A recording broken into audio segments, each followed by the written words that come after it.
Welcome back to Dmac Mad Gaming. I'm your host, the Mads Gamer. And here we believe gaming is a lifestyle, not a hobby. And today I'm going to talk about the controversy surrounding Last of Us Part 2, Naughty Dog Studios, and Neil Druckmann. There's a lot of talk going on the internet about Neil Druckmann, Naughty Dog Studios, and Last of Us Part 2. Well, Last of Us Part 2, a lot of people got concerns about how Neil Druckmann may be pandering to the SJWs. Then you got the journalists and game industry worried about how brutal The Last of Us Part 2 is because they feel like a lot of the brutality that they have in the game is afflicted on women and how the game is too brutal. And they made a lot of journalists cringe when they saw the gameplay at E3 this year. And a whole lot of stuff that just makes no sense to me. People are overreacting. There's no real evidence showing that that's all the game is going to be about. There's no real evidence showing that Neil Druckmann is going to pander to the SAWs and Naughty Dog Studios is not going to change their formula for making games in the near future. I don't see it happening. I don't understand why people are suggesting this, making assumptions about this, and there's no real evidence showing any of these signs. So let's get started. So let's talk about the brutality in the Lessons Part 2 and how the journalists in the game industry feel like it's too brutal. It's too violent. It's too violent even for a video game. And I'm thinking to myself, for those journalists that have played The Last of Us Part 1, that game was just as brutal. I mean, it was really brutal. A lot of the actual animation for killing zombies and humans was really brutal. And I don't see how this is any different from The Last of Us Part 2. Well, I've seen the gameplay E3 and it was with the confrontation and some other stuff, but I thought it looked cool. And Naughty Dog Studios said that they wanted to make people cringe when they seen the actual violence in this game to make people not comfortable with violence.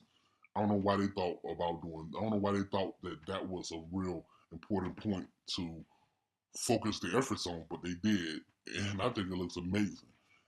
This is an adult video game where adults play it. So I mean, we are adults here. We have seen violence in our lives. We have seen violence on TV. We have read about violence in a book. And I know what you're gonna say, guys.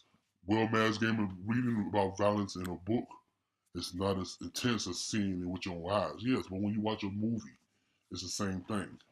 And you know that these are not real people. These are digital characters that are harming each other. No one's really being hurt. But because it looks so real to you, that it resonated with you as being uncomfortable, making you cringe. And I think that's amazing. That shows how far we come in technology when it comes to graphics fidelity of games. And I think we should tip our heads off to Naughty Dog Studios for that, for the team that was able to bring that to life for us. I think that looks awesome. I can't wait to get my hands on it. Now, for all this SAW pandering that they feel like Neil Druckmann is doing for the SAWs and how he's a liberal, and because he is a fan of Nina Sarkeesian, people are giving him a lot of flack. And I don't see why. He's still a human being. He's still a creator. And we have loved this game so far. We love The Last of Us Part 1. We love Uncharted 4. I mean, the games that he worked on, he done a wonderful job with. Naughty Dog Studios have always produced great games for the last 10 years. And people feel like because Neil Druckmann is becoming the vice president, that he's going to be pushing for more virtue signaling in his games. And there's no real evidence pointing to that.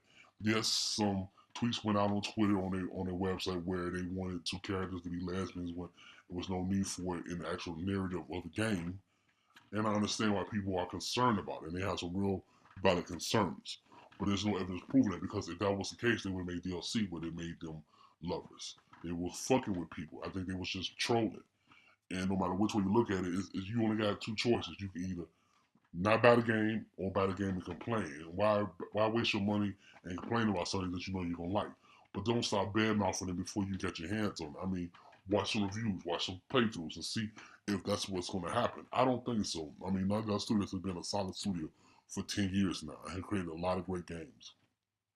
And I understand some of the concerns of the gaming community that they're going to be virtue signaling in the games. They're going to be pushing an agenda down your throat that you don't want to hear because you try to express why it bothers you in a constructive manner, and all they do is call you names to put you down and try to overtalk you. I understand the frustration. Trust me, I'm one of them gamers that can't tolerate that. Like I don't understand why Microsoft is starting this new promotion where they are banning players for saying any words at all because of toxicity online gameplay and censoring the gaming community. I understand this as they service in their games, but they shouldn't censor their fans, the ones that help them become who they are. I don't think that's cool, but that's just some of the things that people are doing in the game industry to make the game industry a more tolerable place for people to come and enjoy gaming. I don't understand it. I think it's bullshit, but I'm not for all that SJW pandering. But I don't see it in Naughty Dog Studios or Neil Druckmann. Just because he admires some of Nina Sarkeesian's work doesn't mean that he admires all her work. I mean, some of the points that he was talking about when he was coming to her work was about the appearance of NPC and the protagonists that are females in games. They work and focus more on their appearance than the development of the character. Now, I haven't played a lot of different genres, but I've played certain genres. But if there's a genre out there that had an NPC or protagonist that had a sexy appearance but still had great character development, I'd love to know some of them games and the titles of them games in the description box below so I can check out for myself. But from 1990 to 2000, I didn't see a lot of it, and I played a lot of games in a lot of different genres. And every time I played the NPC, if she was a female, she was just good looking to look at and was not helpful in the gameplay at all. Or I played a female character that was a protagonist that was a badass character, but not really a lot of character development. And you mostly was mastered because of her appearance. So let me know your guys' thoughts about that. And if you have any games that you would recommend that I could play that would disprove my whole thought about around it. But a lot of Nina Sarkeesian's ideas about how the game industry is bad on women and minorities in the gaming community is a bunch of bullshit. The gaming community is the most diverse community in the world, and the gaming industry does not what we're looking for, alienate any type of person, from sexual orientation, nationality, or anything like that. So I don't see where she's coming up with all of her data, and I don't believe half the shit she say. But if Neil Druckmann finds some of her work enticing or important, or he likes some of the things she was saying, that's him as an individual. He has a freedom. He has a freedom and the right to like and like whoever he likes and follow work whoever he want to follow work from. I mean, that's who he is as an individual. And I don't think it's going to cause any problem within Naughty Dog Studios and how they make games. No, I don't see no evidence proving that, and I don't think it's going to happen. So I don't understand how people are so in an uproar about this and having so many assumptions about Last of Us Part 2 is going to be another game that going to have virtue signaling in it, and they're going to be pandering to the SJWs. I don't see it happening. I can't see it happening because I don't think they're going to allow that. I mean, they got to think about making money, and what they've been doing so far has been making money for them. They're not going to change that. Look at God of War when it came out. God of War came out, and they had complaints about that, but it was a great game, and everyone loved it. I don't think Santa Monica Studios ain't parents no SJWs, but the writer that wrote the God of War, the new God of War, grew up a little bit, and he felt like he needed to kind of make his character grow up a little bit, turning from a one-dimensional character to a two-dimensional character. And I think he did a great job. So if a developer or creator wants to change a franchise or a character or a narrative to a franchise, they have a right to do that because they're creators.